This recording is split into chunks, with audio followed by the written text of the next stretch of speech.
Jananayagan director Vinod இயக்கத்தில் நம்ம தளபதி Vijay, Pooja Hegde, Bobby Deol அப்படின்னு சொல்லிட்டு சினிமா பட்டாளமே சேர்ந்து நடிக்க ஜனவரி 9ஆம் தேதி தேட்டருக்கு வர காத்துக்கிட்டு இருந்த ஒரு தமிழ் பொலிட்டிக்கல் ஆக்ஷன் திரைப்படம். ஆனால் ரிலீஸ் ஆகலை. அதாவது அரசியல் ரீதியாக ஏகப்பட்ட பிரச்சனை இருக்கலாம். ஆனால் அந்த அரசியலை சினிமாக்குள்ளே கொண்டு வந்து அவருடைய படத்தை ரிலீஸ் பண்ணவே விடக்கூடாது அப்படின்னு சொல்லிட்டு ஏகப்பட்ட எச்சத்தனமான வேலைகள் பண்ணிக்கிட்டு இருக்காங்க. ஆனால் கண்டிப்பாக நீதி வெல்லும், நியாயம் வெல்லும். கூடி சீக்கிரம் நம்மளுக்கான நீதி கிடச்சி, சென்சார் கிடச்சி நம்ம ஜனநாயகன் திரைப்படத்தை தேட்டரில் பார்க்க போகிறோம். நீதிமன்றத்தை நாடி ஹைகோர்ட் போயிருந்தாங்க. ஆனால் அங்கே நம்மளுக்கு நீதி கிடைக்காது அப்படின்றத தெரிஞ்சு போனதுக்கப்புறம் சுப்ரீம் கோர்ட் போயிட்டாங்க. சுப்ரீம் கோர்ட்டில் இந்த கேஸ் எப்படா ஏறிங் வரும் அப்படின்ற மாதிரி நம்ம எல்லாரும் காத்துக்கிட்டு இருக்கோம். ஏன்னா இங்கே ஹைகோர்ட்டை பொறுத்த வரைக்கும் 18ஆம் தேதி வரைக்கும் லீவு.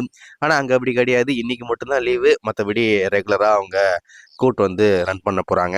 ஸோ அப்படி இருக்கும்போது அங்கே அப்ளை பண்ணியாச்சு. ஸ்பெஷலாகவும் அப்ளை பண்ணியிருக்காங்க. நிறைய விஷயங்கள் பண்ணியிருக்காங்க. பட் எப்படா அந்த கேஸை ஏரிங் அடிப்பீங்க அப்படின்ற மாதிரி எல்லாரும் காத்துக்கிட்டு இருந்தா ஃபைனலாக இப்போது ஏரிங் டேட் வந்துருச்சு. நாளைக்கு இந்த ஜனநாயகனுடைய கேஸ், இந்த சென்சார் கேஸ் ஏரிங் வரப்போகுது. மோஸ்ட்லி நாளைக்கே நம்மளுக்கு ஜட்ஜ்மெண்ட் வர்றதுக்கும் நிறைய வாய்ப்பு இருக்கு. அது மட்டும் இல்லாமல் நிறைய பேர் நாளைக்கு இல்லை, ஜனவரி 19 அப்படின்ற மாதிரி கேட்டுக்கிட்டு இருக்கீங்க. அது என்னென்னா, ஃபஸ்ட்டு வந்து நம்மளுக்கு ஜனவரி 19 தான் கொடுத்துருக்காங்க. அதுக்கடுத்து மறுபடியும் டேட்டை சேஞ்ச் பண்ணிட்டாங்க. எந்த சுப்ரீம் கோர்ட்டு 2 ஜட்ஜி தலைமையில் அந்த கேஸ் நடக்க போகுது அப்படின்றது வரைக்குமே இப்போ அஃபிஷியலாக கன்ஃபார்ம் பண்ணிட்டாங்க. நாளைக்கு காலையில் 10:30 மணி ஸ்லாட்டில் இந்த கேஸ் வந்து ஏரிங் வரப்போகுது. 10:30 மணி அப்படின்றது கண்டிப்பாக 11 ஆகிடலாம். ஸோ ஆனால் நாளைக்கு கண்டிப்பாக நம்ம ஜனநாயகனுடைய இந்த சென்சார் கேஸ் சுப்ரீம் கோர்ட்டில் விசாரணைக்கு வருது. மோஸ்ட்லி நாளைக்கே நம்மளுக்கு ஜட்ஜ்மெண்ட் வந்தாலும் ஆச்சரியப்படுறதுக்கு இல்லை.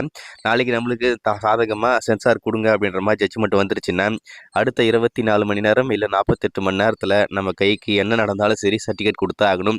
அதுக்கடுத்து சென்சார் போர்டு நான் சென்சார் தர மாட்டேன், அதை பண்ண மாட்டேன், இதை பண்ண மாட்டேன்னு சொல்லிட்டு எதுவும் பண்ண முடியாது. ஏன்னா சுப்ரீம் கோர்ட்டுக்கு மேலே யாரும் கிடையாது. அங்கேயும் போய் ஒன்றும் பண்ண முடியாது.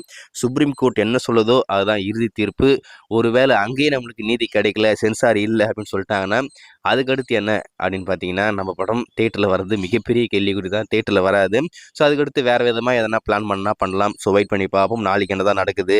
கேஸில் நம்மளுக்கு எந்த விதமான தகவல், எந்த விதமான ஜட்ஜ்மெண்ட் நம்மளுக்கு கிடைக்குது அப்படின்றத வெயிட் பண்ணி பார்ப்போம். நாளைக்கு அஃபிஷியலாக வந்ததுக்கப்புறம் கண்டிப்பாக அப்டேட் பண்ணுறேன்.